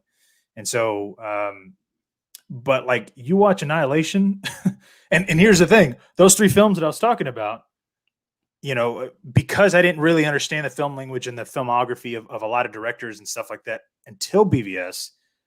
So now when I watch Out of all three you mentioned, which one would you recommend that I watch? I mean, I don't know, man, because like there's one, it's just so, you know what? Just because it's the most fucked up, probably Midsummer. That's probably the one I'd tell you to watch. Midsummer. Yeah, but Midsummer. Okay. yeah, but dude, I would say the best one out of those three, though, obviously, is Annihilation by Alex Garland. But yeah, I mean, out of those three that I mentioned, the most fucked up one is Midsummer. But like because I had understood the film, because I was, being able to watch a film with a new lens, watching those films for the first time, I was like, damn, like it'll fuck you up big time. But that's It, just me. was it released in 2019? Yeah, Midsummer. Yeah, Okay. I found it. Okay, I'm yeah, definitely I'm definitely gonna watch that. Listen. I just started. I mean, because my thing is DC. So I have a friend of mine just telling me, Louis, you're gonna do a YouTube channel, regardless if it's a DC or Marvel. It behooves you if you watch other movies besides right. the DC and Marvel. And I told him, hey, I watched Training Day. All of Denzel Washington movie. There's one well, The Departed. That's a good one. Oh yeah, yeah. But see, you're mentioning all these films that are early 2000s. No, that's what I'm saying, dude. Wait till you watch Midsummer, dude. The thing was Okay, I'm gonna. All right, I'm gonna watch it, man. I'm gonna watch it, guys. I wanna be conscious of John time. He's giving me an hour and a half, so I don't want to keep him too long. To close, okay, so I really want to get your opinion on Midsummer. So whenever you watch it, because I'm just okay, I'm gonna watch anybody. it. Yeah, anybody that's seen it, that's probably in the chat. They're probably going like, "You're not ready for it, dude." Listen, what this guy said. This guy said I should watch. Is there a director's cut? Yeah, there is. I haven't seen it. I've only seen the original one. Because I hear that the director's cut it like gives you more, but at the same time, like even the director himself was like the theatrical cut is like I'm okay with that one too. Like if he would have said the director's cut is this definitive cut, like Zack has said several times, I mean maybe, but I need to watch the director's cut though. But yeah, there is one. I don't know if so. I only watched the original one because it was on Amazon. I don't. Do you have Apple Plus? I do. Oh, you do? Mm-hmm. So if I'm not mistaken, the director's cut is exclusive to Apple Plus. Okay. I don't know why. Yeah, and I think I don't know if that's, but I had heard that. So I always thought that was weird. I was like, oh, it's okay. I'm definitely gonna check it out. Let's take Green Lantern out for a second, because I actually think that's probably the secret cameo. Yeah, the only way that it would be mind blowing, like truly mind blowing, like dude, even having just Jon Stewart there, that still would be cool, but it's just it's an appearance. What about Carrie Fisher? No, but this is what I mean. Who? Carrie. You mean Carrie Kelly, not Fisher? Yeah, I'm sorry. I was like, at first I was like, Carrie Fisher. No, I'm sorry. Carrie Kelly. Again, it's not even. It's mind blowing is not determining the character. Determining a mind blowing appearance is an actor. You get what I mean? Like that. It would be like who is playing him. That would, and plus because we already know that Ryan Reynolds is Green Lantern. That would be in my head. That's the only thing I could think of. But again, I had heard they were in talks. I heard that they both wanted it. It just didn't happen because of Jon Stewart. And I'm going, but because of the reason why it didn't happen with Jon Stewart, I'm like, I don't know if I buy that, man. Not Zack, at least. I don't think though. I don't. What think about that's the case. Still, same thing. No, like mind blowing. You don't think Supergirl will be mind blowing? I'm as a Superman fan. I think it would. Well, okay. I don't think it would be. And I'm thinking about like who would show up, right? Supergirl's never been part of the Justice League. Like it's never been part of the league, right? Yeah, no. So no, that's but you want to hear my theory? What? But again, this is something crazy. Yeah. She could be under Darkseid spell, under control. Well, I mean, she could be, right? I mean, we don't know, but that's still she wouldn't be showing up with Martian Manhunter saying that Darkseid's coming, right? No, exactly. No. So no, it wouldn't be Supergirl. No, I actually think it's the Green Lantern. I just want I know, but and like I've tried to like play it out in my head, like who else could, because it can't be Martian Manhunter. Like we're gonna see him in the. That's not mind blowing. Yeah, we already know it's I mean, so it's not. Martian Manhunter. Yeah, I mean, so it's not. I'm not even mentioning Martian Manhunter because and because he said it would blow hardcore fans' minds. Like that's the thing. If he would have said it'll blow general audiences' minds. Well, the hardcore Green Lantern, but to an extent, Supergirl too is hardcore too. But the story that Zack is trying to tell, it makes sense that is Green Lantern. So I agree with you. I actually think it's a Green Lantern. I'm debating. I mean, obviously, whoever that is.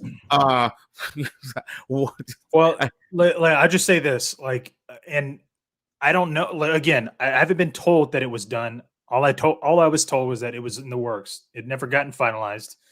And so if I will, as I'm watching it, if it does not happen and there's not a Green Lantern appearance, period, I'm still going to be okay because I'm not sitting there saying that it needs to be there. If that makes sense. Like I'm not expecting it to be there, but if it is, that's cool. I mean, the Green Lantern, theoretically could show up at the end of Justice League 2. Well, no, it would show up at the beginning of Justice League 2 because it's the whole point. Like you're introducing these new heroes, like because it would be in the Nightmare World. Like you have to get there somehow. And this is my whole thought is that they probably go and Justice League Apocalypse War has a very, very similar. All of those elements are probably what Zack was probably doing as well, and they're kind of in the same thing. So I feel like it would have been like the League trying to go take on not take on Darkseid, but Darkseid arrives. The League tries to take him on because they think they're confident because they have Superman back or something like that. I don't know. And they get their ass kicked, and you get to the Nightmare World.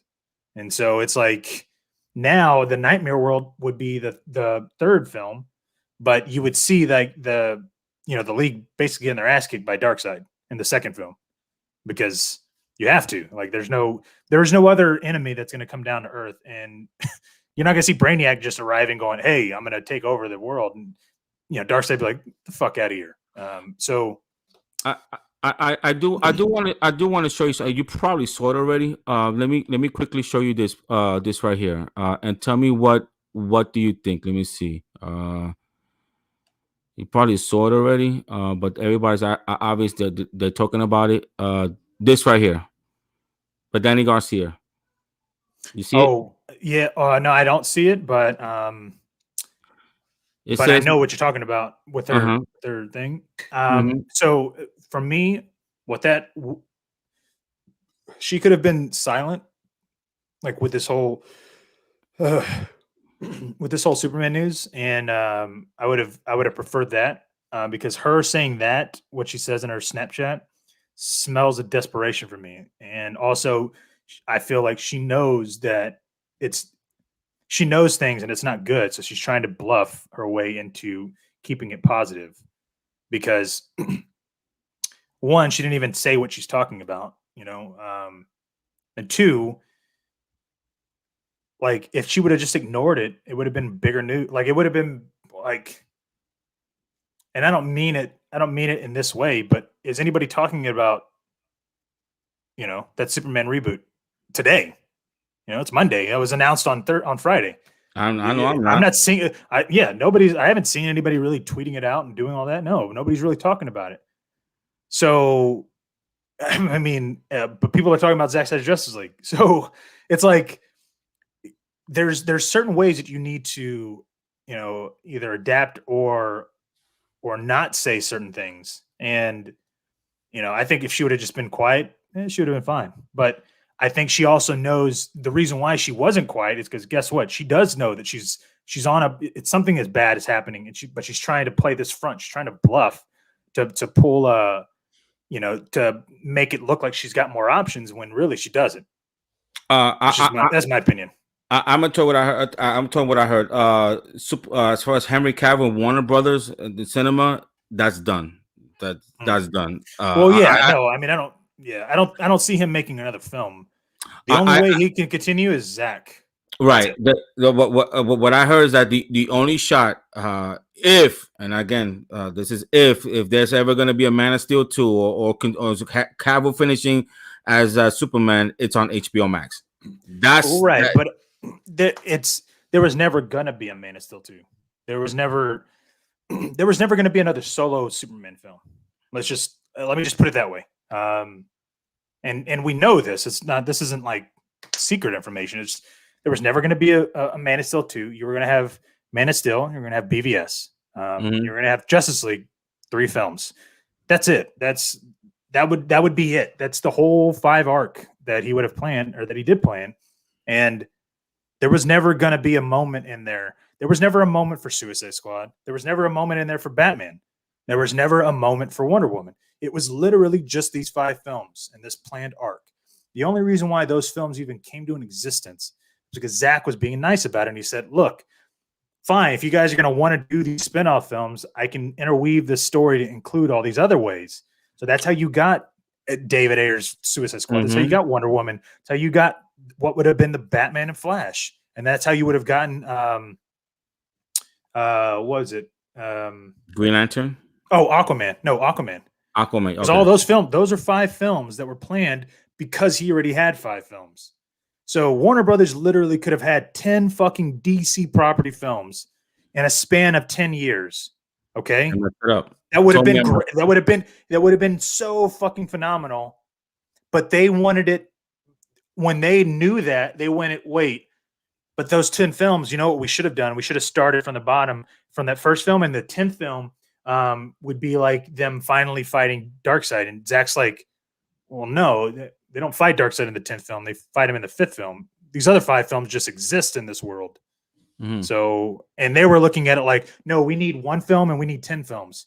So do that. So you can imagine, like, there was never going to be a time that he gets another solo film. You can't, because So you're saying that there's no shot that Henry Cavill gets his solo Superman movie. no, what story you're going to like, Well, once you Supergirl. go Darkseid. Well, I mean, you No, could no, tell I'm it talking was about Supergirl. Well, yeah, but I'm talking about Henry Cavill. We're talking about Henry Cavill, right? Superman. Like, what story are you going to tell? Brainiac. Why? We already just had Darkseid. How's Brainiac going to look when it comes to Darkseid? Brainiac just wants a city. You know what I mean? That makes sense. Okay. Yeah. I mean, I But, just I would love a Brainiac film. Don't get me wrong. Like, I absolutely, like, dude, Injustice 2, that storyline, they could do that if it was like Darkseid came in and ravished everything, and now they're, these heroes are all split up and you don't know who's good and who's bad. And you know what I mean? Like, you could even do that to where they have to combine now to fight Brainiac. But even then, that's still a team. That's still combining it. That's not a solo film. You know what I mean? So, right. at the end of the day, there is no, and kudos to Zack for being this way, is that there is no more solo for him. I'm like, in order to get, Superman right, like you said, you have to build the house. And how do you build that Superman house? Well, you build all these other pillars and stuff around him, building it up to this, this fully fleshed out story. Once you get that, great. But you don't sit there and go, all right, but how about we start on a new house now? And it's like, I mean, no, we could do an extension of the house, but you can't just build a new house and go, yeah, let's just forget the other house we built. No, you need, I don't see another Superman solo film. That's just me. Okay. All right. Now I've asked all my guests this question, so this be the last question, and it's a funny question. It was actually started by Zack. Okay. And there's a little competition going on here. Okay. And I actually asked Eric Davis, who was on my show, this question as well. He said he's gonna ask Zack about it. Well, yeah, and Eric Davis is a Rotten Tomatoes, critic too. So that's what I'm saying. Like, not all of them are. No, not all of them. Yeah, that's what I'm saying. So it's like, he's cool. He's a cool dude. Yeah, yeah. That's what I'm saying. It's like, it's not all of them. It's just there's certain people out there that just they don't like him, and they'll just bomb it no matter what. But whatever. Eric likes. But we want to know, Mr. John Garza. Yeah. Do you like pineapple on pizza? Fuck no. That's so gross. Like, all you had to say was pineapple, and I would have been like, nope. Pineapple, no pineapple. All right. So actually, Fabian Wagner said the same thing. He says, hell no, that he wouldn't do it. Actually, Eric Davis, Eric Davis, he said, he likes it. He said he likes it. No, actually, no, he don't. I'm sorry, he don't. Who told me? Somebody told me that. I know Zack likes it, but I know for sure he likes it. I know for sure. Larry Fong doesn't like it. Chris Wan likes it. Oh, is that who? Yeah, he likes it because he's in Hawaii, so that's what they're gonna eat. But that's what it's called, right? That's the whole thing is called a Hawaiian pizza. That's yeah. But what are you gonna watch Justice League? You're gonna watch it at home? You're gonna watch it with friends? You're gonna watch? So I'm gonna watch it with my daughter because she already told me I can't watch it without her. So she was like, because I asked her, out of respect, I was like, "Hey, do you want me to watch it with you the first time?" Because usually she'll tell me that she wants me to watch things before her, so that because if she has any questions and all that, she'll ask me, even though I don't tell her, because I'm like, no, I want you to figure it out for yourself. Mm-hmm. But this time she was like, no, you got to wait for me, and so she wants to watch Man of Steel and BVS before. Which, BVS is her favorite film, so she watches that literally. She puts it on every night. Dude, that's 11 hours, bro. Can you handle that, bro? That's 11 hours, man. Wow. That's waking up in the morning, and then I don't know if we're gonna do that. I think what we're gonna do, because I just can't. I can't imagine waking up knowing we have the option to watch it and not watching it at that time. But so what I'm gonna try to do is probably watch it the day before. Like those 2 movies, and then go to bed. Yeah, they go to bed, and then watch it in the morning. Like wake up in the morning, because that's. I'm not going to wait till the nighttime. You know what I mean? But They're asking, That's it. is she still making short film? Your daughter?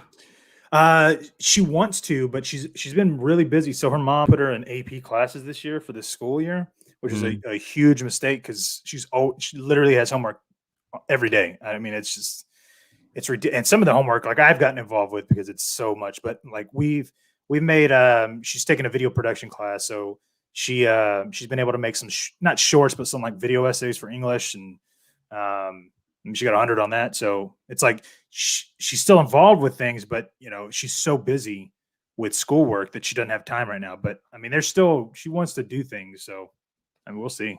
Okay. Definitely she's into it. Guys, do me a favor, please. John, I want to thank you so much for joining me, man. I really appreciate it. See, I guess this is what happens when you set aside what you see on Twitter and you actually talk to the person to get to know the person, and you're not as bad as what Twitter makes you out to be. You're actually a good dude, bro. And I wish we could.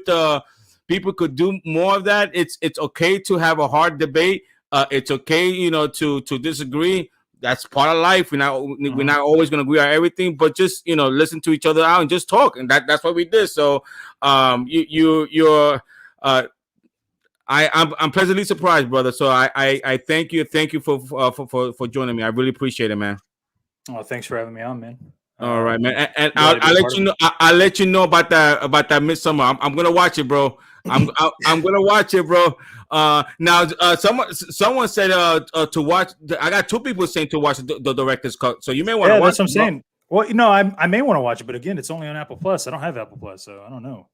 From what I heard, it was on Apple Plus. So okay. I mean, all right. Either way, like I'm, I don't know. Yeah, I would probably just watch it by yourself for the first viewing because I don't. Oh, really? Okay, so I can't watch it with my kids and my wife. Well, I mean, your kids are in college, right? Yeah. I mean, is it a scary movie? Because my wife cannot stand scary movie. It's not scary like horror, but there's some stuff in it where you're just like it just suspense? Creeps you out. Like suspense. Like it's very. Is it like Sixth Sense? Like the Sixth Sense? No. No. Okay, because it's not like anything. Like it's just okay. Yeah, it's just it. That's what I'm saying. Like you watch it and you go, oh, like it just puts something in you, and you're just like, I don't know how to describe. I would say that there's like there is a sex scene in there that's pretty, okay.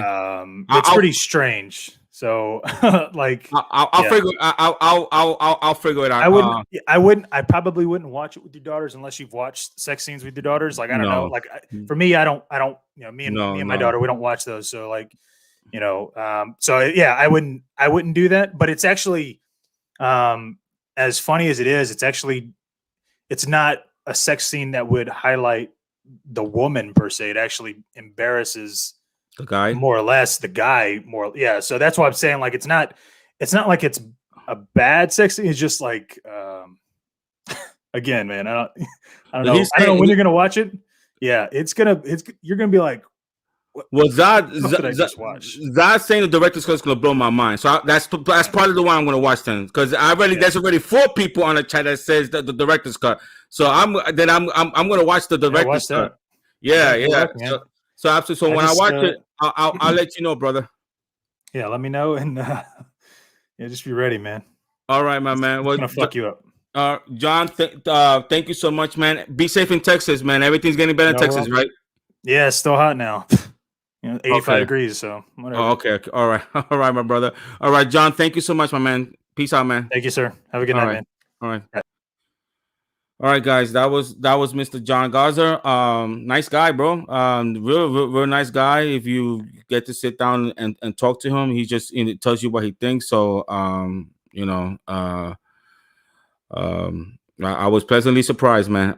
So guys, I have a great show on Thursday. I have Christian, another Rotten Tomato creator, is going to be joining my show. We're going to talk about Zack Snyder Justice League. We're going to talk about everything. How